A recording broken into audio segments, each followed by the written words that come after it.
নমস্কাৰ আপোনালোক সকলোকে স্বাগতম জনাইছো গোৰ্খা টুডে 24x7 লৈ জুৱা ইংৰাজী 30 তাৰিখ 7 মাহ 2025 তাৰিখে পানীদিহিং অঞ্চলৰ টেঙাপানী ট্ৰাইবেল হাই স্কুলৰ প্ৰেক্ষাগৃহত অনুষ্ঠিত হোৱা সদৌ অসম গোৰ্খা ছাত্ৰ সন্থা শিৱসাগৰ জিলা সমিতিৰ অন্তৰ্গত তথা এক শক্তিশালী আঞ্চলিক সমিতি ডিমৌ আঞ্চলিক সমিতিয়ে এমাহজোৰ গ্ৰীষ্মকালীন বিনামূলীয়া পাঠদান শিবিৰ সামৰণি অনুষ্ঠান অনুষ্ঠিত কৰে।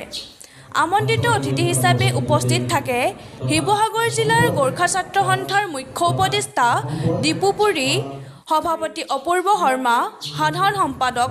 অমল লোহাৰ, উপদেষ্টা দীপক উপাধ্যায়, সন্তোষ কৌশিক, আকচৰ কেন্দ্ৰীয় সদস্য কৃষ্ণ শৰ্মা, শিক্ষা সম্পাদক অনিল শৰ্মা, প্ৰচাৰ সম্পাদক প্ৰিন্স থাপা, অসম গোৰ্খা সন্মিলন শিৱসাগৰ জিলা সমিতিৰ সহ সম্পাদক শিৱলাল বদলাল আৰু বিদ্যালয়ৰ পৰিচালনা সমিতিৰ সভাপতি তথা সমাজকৰ্মী নন্দেশ্বৰ দেউৰী, সদৌ শিৱসাগৰ জিলা গোৰ্খা ছাত্ৰ সন্থাৰ প্ৰাক্তন সভাপতি কাশীৰাম ৰিজালৰ লগতে গোৰ্খা ছাত্ৰ সন্থাৰ বিষয়ববীয়াসকল উপস্থিত থাকে। বিভিন্ন জাতি জনগোষ্ঠীৰ অৰ্ধশতাধিককৈ অধিক ছাত্ৰ ছাত্ৰীয়ে বিনামূলীয়া পাঠদান অংশগ্ৰহণ কৰে। আজি আমাৰ যি শিৱসাগৰ জিলা গোৰ্খা ছাত্ৰ সন্থাৰ অন্তৰ্গত ডিমৌ আঞ্চলিক সমিতিৰ উদ্যোগত গ্ৰীষ্মকালীন পাঠদান এমহীয়া পাঠদান কাৰ্যসূচীৰ আজি সামৰণি দিন। আজি আমাৰ ইয়াত আমাৰ জিলা সমিতিৰ উপদেষ্টা লগতে উপদেষ্টা মণ্ডলী সন্তোষ কৌশিক, দীপক উপাধ্যায়, আমাৰ শিৱসাগৰ জিলা সমিতিৰ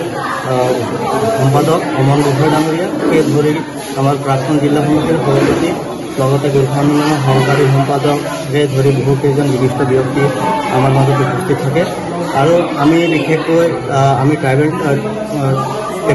টেঙাপানী ট্ৰাইবেল হাই স্কুলত যি পাঠদান কাৰ্যসূচীখন আৰম্ভ হৈ চলি আছিলে, সেই কাৰ্যসূচীত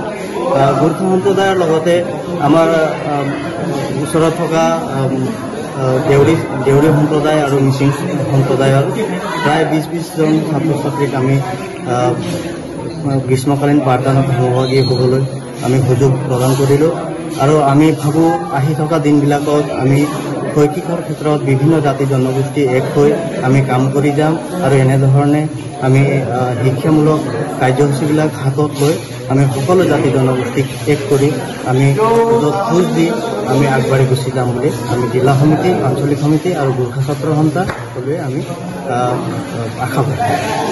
আজি আমি সদৌ অসম গোৰ্খা ছাত্ৰ সন্থা শিৱসাগৰ জিলা সমিতিৰ অন্তৰ্গত এক অতি শক্তিশালী আঞ্চলিক সমিতি ডিমৌ আঞ্চলিক সমিতিৰ উদ্যোগত গ্ৰীষ্মকালীন এমহীয়া বিনামূলীয়া পাঠদান শিবিৰ আজি সামৰণি অনুষ্ঠানত আজি আমি সকলোক সম্বোধন কৰিব পাৰি আমি সঁচাকৈ গৌৰৱান্বিত। আৰু আপোনালোকক এটা কথা ক'ব বিচাৰিছোঁ, শিৱসাগৰ জিলা গোৰ্খা ছাত্ৰ সন্থাৰ অন্তৰ্গত থকা বিভিন্ন আঞ্চলিক সমিতি, শাখা সমিতিয়ে এই ধৰণৰ কাৰ্যসূচী হাতত লৈ আগন্তুক দিনত কাম কৰি যাব বুলি আমি আপোনালোকৰ আগত জনাইছোঁ। আৰু আজিৰ এই সামৰণি অনুষ্ঠানত প্ৰায় অৰ্ধশতাধিকতকৈ অধিক ছাত্ৰ ছাত্ৰীয়ে আজি এই পাঠদান শিবিৰত অংশগ্ৰহণ কৰিছিলে। আৰু আমাৰ শিৱসাগৰ জিলা গোৰ্খা ছাত্ৰ সন্থাৰ সভাপতি সম্পাদকে প্ৰমুখ কৰি